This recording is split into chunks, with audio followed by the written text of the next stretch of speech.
So I wanted to take a few minutes with this video to talk about 3 interesting PlayStation 5 stories, and if you could hit that like button on the video, thank you to those that do it, and as always, it's very much appreciated. Now, the stories I wanted to dive into today includes this supposed PlayStation 5 cooling upgrade, PlayStation 1, PlayStation 2, PlayStation 3 on PlayStation 5 Overhaul Part 2, thanks to a new update, a new PlayStation 5 update that went live recently. It's a special one. I haven't been able to get into it. We're going to talk about it, and some more great news for PlayStation 5 once again. First, yes or no, has your PlayStation 5 ever gotten too hot or not? Mine personally hasn't, and I haven't heard of many others out there who have been having this issue. This relates to one of the stories we're going to go over today, and I'm curious if any of you guys have had this issue or not. So comment below yes or no if your PlayStation 5 ever gets too hot or not. Let me know down in the comments below.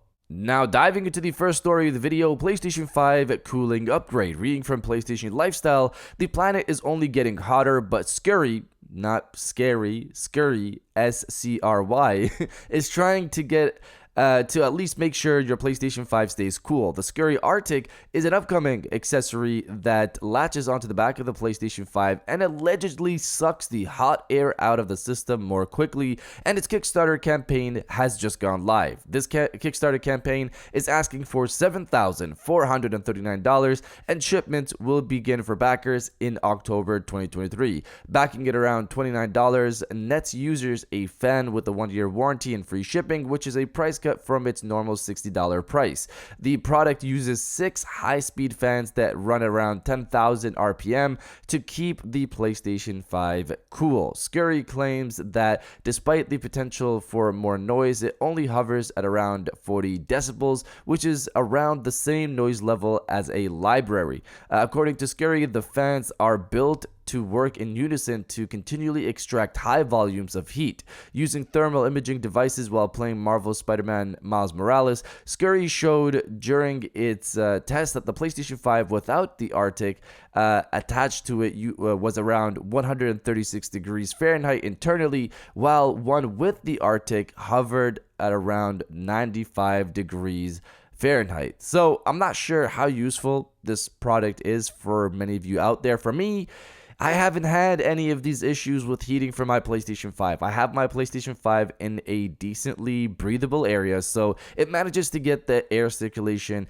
it needs. I know there are some people that have their PlayStation 5s stuck in a cabinet for some reason, so I guess this must be for you. Also, don't place your PlayStation 5s in cabinet space. Give it some breathing room.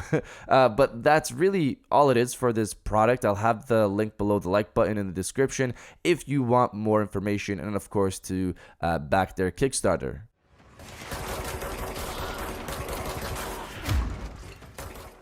Now, diving into the second story of the video, more great PlayStation 5 news. Reading from TechRaptor, Sony just released its financial results for the first quarter of the fiscal year related to the period between April and June 2023. The House of PlayStation revealed in its official financial documents that it has shipped 3.3 million PlayStation 5 units during the quarter, meaning that the grand total of shipments for the console is at 41.7 million units as of June 30th, 2023. It's worth mentioning that these are consoles shipped to retailers, sell in, while the latest estimate we have for PlayStation 5s sold to customers, sell through, is at 40 million. So that's a good point to be made. This 41.7 million is shipped to retailers, while the previous number we recently got was 40 million consoles sold to customers. Sold to customers is the big one.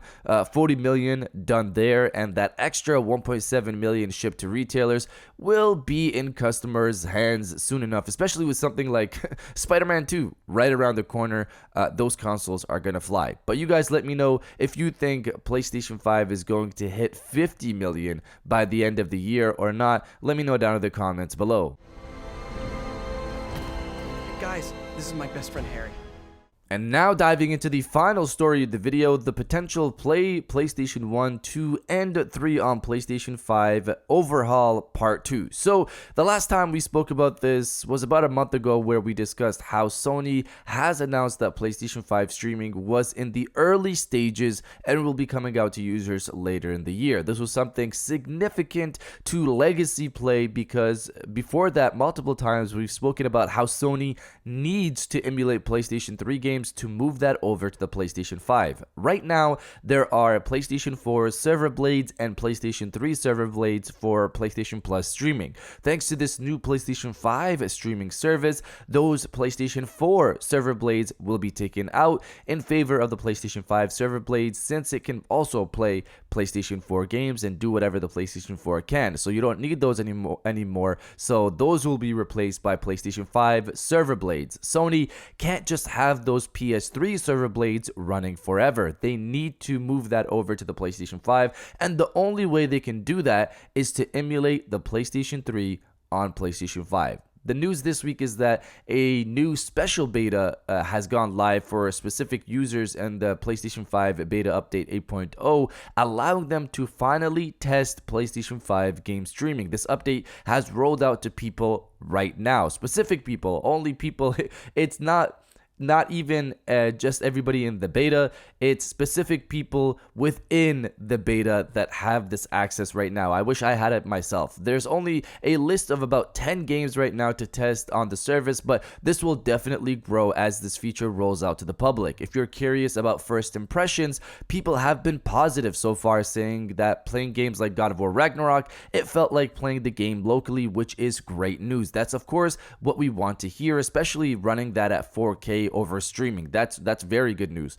Going back to PlayStation 3 emulation, those PlayStation 3 server blades need to be replaced at some point, and that requires emulation. We know, based on reports from Moore's Law is Dead and Jeff Grubb, that Sony is working on PS3 emulation, and they do have something working, but it's not the greatest. That was last year we heard some of that information. It's not great. It's not the greatest, and it needs time to get better. Another note on this is we also discussed that Sony not too long ago has provided users the option to select 1080p on PlayStation 3 games when it comes to streaming. Before, it was just 720p as the option, no 1080p. You couldn't select that because most PlayStation 3 games were 720p back in the day. I thought this could be a bug, but no, that option is still there as of making this video. Right now, though, it doesn't really do anything, but I'm wondering if Sony is working on boosting PlayStation 3 game resolution streaming to 1080p. It's not 4K like Xbox, but it's definitely something. We'll see how this PlayStation 5 streaming beta progresses, how the latency is for more people as more people start to use it, and for me when I start to use it. And I'm really more so curious how this trickles down to the PlayStation 3 streaming. Why is that 1080p option there if it's not doing anything right now? Is it something that's going to change in the near future? And if it does, will it improve latency for PlayStation 3 games as well, since it's 1080p and not 4K? We'll see, of course, but you guys let me know if you've been invited to try this new PlayStation 5 streaming preview or not. Let me know down in the comments below. And if you guys did enjoy this video, please hit that like button, as it always helps, to subscribe if you're new. I got new videos every Monday, Wednesday, and Friday. And now I'll check you guys out on the next one. And welcome back to the after show. This is the part of the video where we have a little fun down in the comments below. If you're old, welcome back. If you're new, welcome. For today's thing, what I want you guys to do is the body, obliterate, destroy, and overall harass the comment section with "Bring on the classics." Obviously, this is in reference to whatever Sony has in store for the potential overhaul for PlayStation 3 gaming on PlayStation 5, whether that's boosting resolution to 1080p or whatever they might have in store. I'm excited for whatever it is. If you are as well, destroy the comment section with "Bring on the classics," and I'll definitely heart those comments like I always do, because I appreciate everybody who stays to the end of my videos. And now I'll check you guys out on the next one.